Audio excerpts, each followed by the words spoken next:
Story with Binaca. सुनिए कहानी Binaca की जुबानी। रविवार व्रत कथा में आज आप सुनिए सूर्यदेव व्रत कथा। सूर्यदेव को ही संपूर्ण जगत की आत्मा और ब्रह्म के रूप में दर्शाया गया है। ज्योतिष शास्त्र में भी सूर्य का बहुत ही महत्व बताया गया है। चंद्र, मंगल और गुरु ये ग्रह सूर्य देव के मित्र माने गए हैं।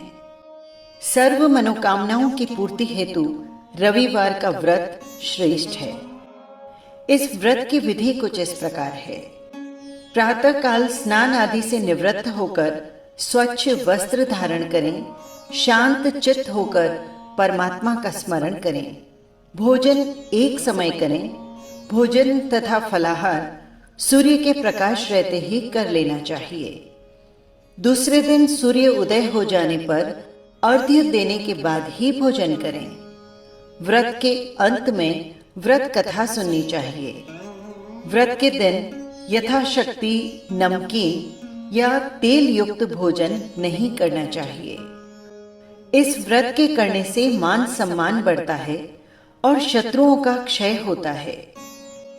आंख की पीड़ा के अतिरिक्त अन्य सभी पीड़ाएं इस व्रत से दूर हो जाती हैं।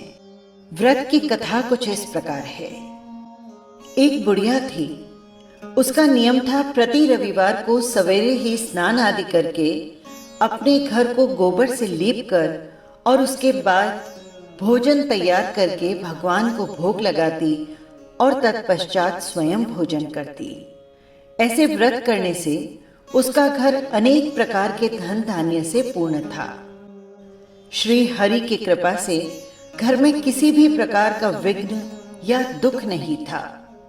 सब प्रकार से घर में आनंद रहता था। इस तरह कुछ दिन बीत जाने के बाद उसकी एक पड़ोसन, जिसकी गाय का गोबर ये बुढ़िया लाया करती थी, वो विचार करने लगी कि ये वृद्धा हमेशा ही मेरी गाय का गोबर ले जाती है, इसीलिए अपनी गाय को उसने अपने घर के भीतर बांधना शुरू कर दिया। बुढ़िया को गोबर न मिलने पर रविवार के दिन वो अपने घर को लीप न सकी, इसीलिए उसने भोजन भी नहीं बनाया, न भगवान को भोग लगाया और न ही उसने स्वयं भोजन किया। इस प्रकार उसने निराहार व्रत किया। रात्रि हो गई और वो भूखी ही सो गई। रात्रि में भगवान ने स्वप्न में दर्शन दिए और भोजन न बनाने और भोग न लगाने का कारण पूछा। वृद्धा ने गोबर न मिलने का कारण सुनाया। तब भगवान ने कहा, माता, हम तुम्हें ऐसी गाय देते हैं जिससे तुम्हारी सभी इच्छाएं पूर्ण होंगी, क्योंकि तुम हमेशा रविवार को अपना घर गाय के गोबर से लीप कर फिर भोजन बनाती हो और मेरा भोग लगाकर स्वयं भोजन करती हो। इससे मैं खुश होकर तुम्हें वरदान देता हूँ।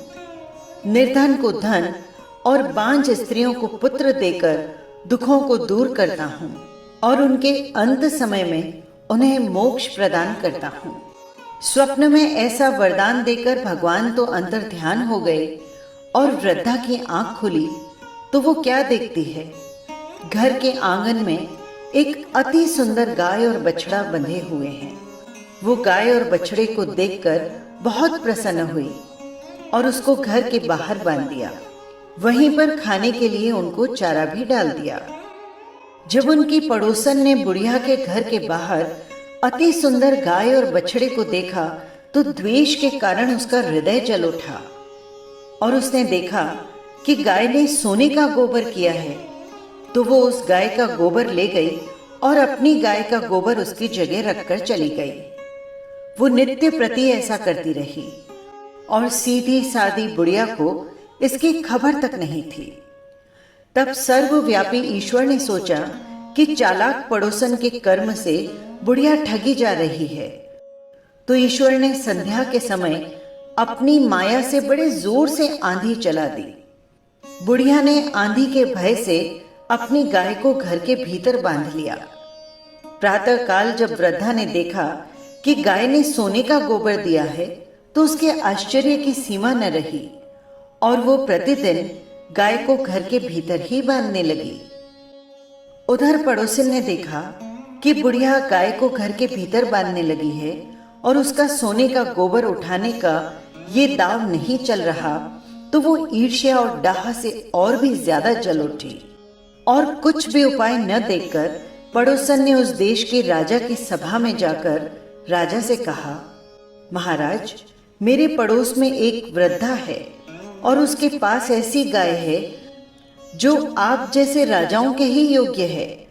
वो गाय नित्य प्रतिदिन सोने का गोबर देती है। आप उस सोने से प्रजा का पालन कीजिए। और वैसे भी वो वृद्धा इतने सोने का क्या करेगी? राजा ने ये बात सुनकर अपने दूतों को वृद्धा के घर से गाय लाने की आज्ञा दी। वृद्धा प्रातः ईश्वर का भोग लगाकर भोजन ग्रहण करने ही जा रही थी कि राजा के कर्मचारी गाय को खोलकर ले गए। वृद्धा बहुत रोई, बहुत चिल्लाई, किंतु राजा के कर्मचारियों के समक्ष कोई क्या कर सकता था। उस दिन वृद्धा गाय के वियोग में भोजन न कर सकी और रात भर रो रो कर ईश्वर से गाय को पुनः पाने की प्रार्थना करती रही। उधर राजा गाय को देखकर बहुत प्रसन्न हुए, लेकिन सुबह जैसे ही वे उठे तो देखा कि सारा महल गोबर से भरा हुआ था। राजा ये देखकर घबरा गए। रात्रि में भगवान ने राजा को स्वप्न में कहा, हे राजा, ये गाय वृद्धा को लौटाने में ही तेरा भला है। उसके रविवार के व्रत से प्रसन्न होकर मैंने ही उसे ये गाय दी है। सुबह होते ही राजा ने वृद्धा को बुलाया और बहुत से धन और सम्मान के साथ उसकी गाय और बछड़ा उसे लौटा दिए और उसकी पड़ोसिन को बुलाकर उचित दंड दिया। इतना करने के बाद राजा के महल से सारी गंदगी अपने आप ही दूर हो गई। उसी दिन से राजा ने नगरवासियों को आदेश दिया कि राज्य की तथा अपनी समस्त मनोकामनाओं की पूर्ति के लिए रविवार का व्रत रखा करो। इस व्रत को करने से नगर के सभी लोग सुखी जीवन व्यतीत करने लगे। कोई भी बीमारी या प्रकृति का प्रकोप उस नगर पर नहीं होता था और सारी प्रजा सुख से रहने लगी। कहते हैं कि रविवार की व्रत कथा कहने वाले और सुनने वाले की सभी मनोकामनाएं पूर्ण होती है। इति कथा संपन्न। फिर मिलेंगे किसी नई कथा के साथ। नमस्कार।